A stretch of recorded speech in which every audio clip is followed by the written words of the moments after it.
The morning sun rose gently over Enugu City, pouring warm light across the red rooftops and leafy streets. Birds fluttered past open windows as the city began to hum with life.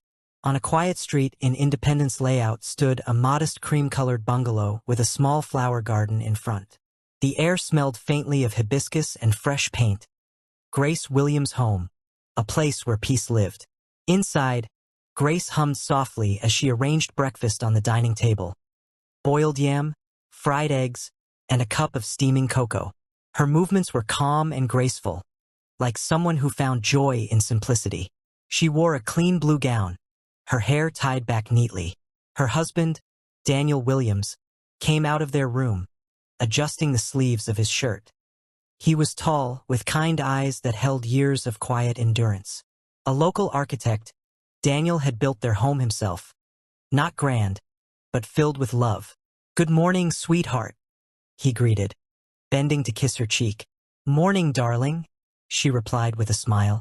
"Breakfast is ready. Sit down before it gets cold."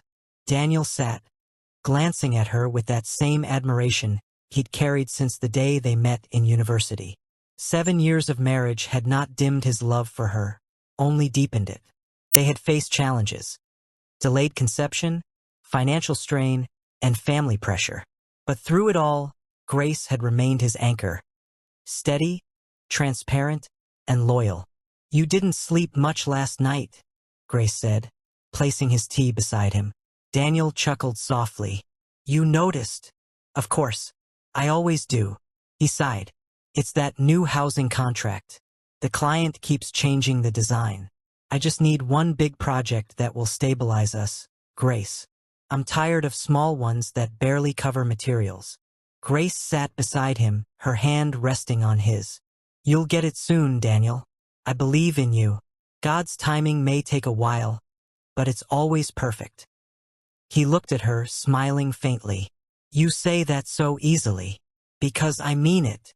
Her calm faith was contagious. It often disarmed his worries, reminding him that peace didn't come from wealth but from trust. In God and in each other.